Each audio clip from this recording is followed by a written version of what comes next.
Hello, welcome to Celluloid Manila again. I just want to share with you a very quick guide on the Mamiya 645 Super. So let's start building it up.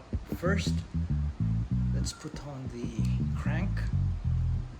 To put this together, align the two lines on the crank and on the body, and once they're in, turn the switch underneath and slide it to lock.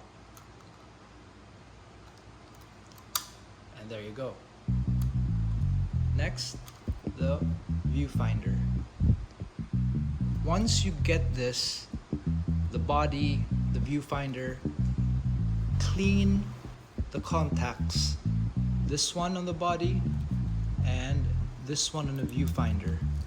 Because when I got this, they didn't connect with each other properly, and the readings on the viewfinder was really off. So it's very important that you clean the metal connectors on both the viewfinder and the body so that the reading on the light meter is accurate. Let's remove the viewfinder. So there are two buttons on each side. Press them down together gently and pull up. Next, let's put the film back.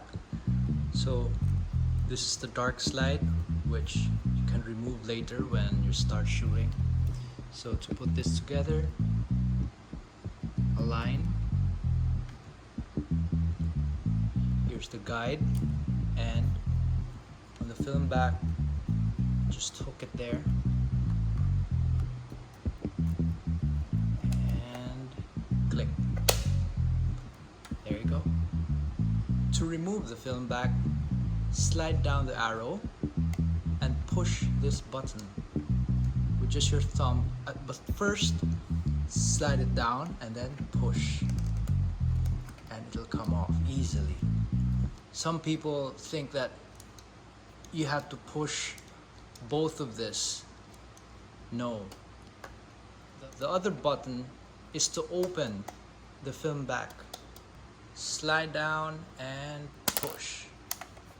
There you go. Film insert. You load the new roll here, slide it down here, push it back in and close.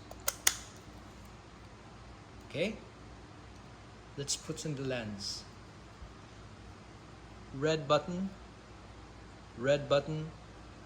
align them, and watch closely.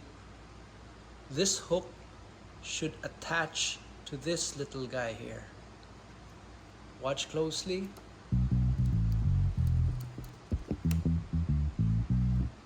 That should happen. If not, the camera and the lens could not communicate properly. Battery check. There you go. Now, there are three switches here. The rightmost is the lock. It powers off everything. So when you're not using it, put it there. And when you want to shoot it, put it here on the white. This way you can release the shutter. Let's say you have the film already. Before you shoot, set the ASA of your film stock on the film back. 400, 100, 800.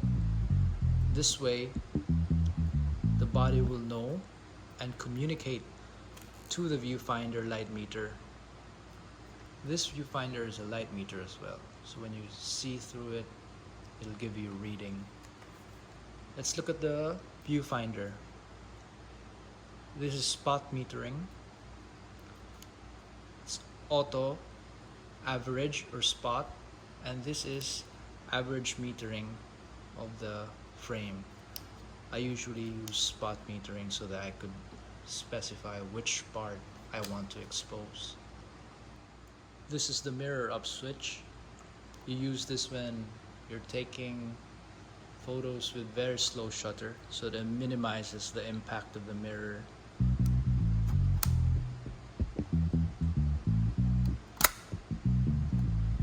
You're ready to shoot. First thing to do is remove the dark slide and put it here so it won't get lost. Crank it up. Choose the speed you like. The opening.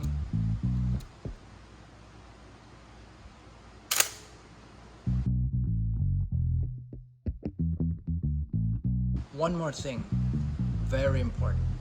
While I was tinkering with the shutter dial, it reached here on this 2 selection and I couldn't move it out. Don't panic. Just press this button. Just press that button and turn. And you'll go back to the normal shutter speed options. I think these 2 options is for the leaf shutter lens.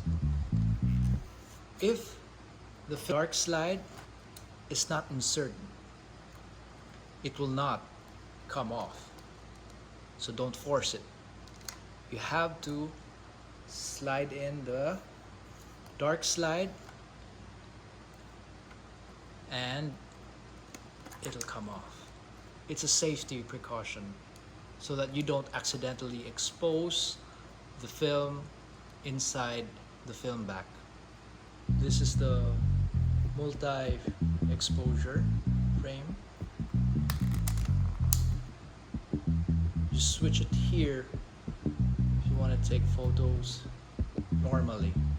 But if you want a multi-exposure frame,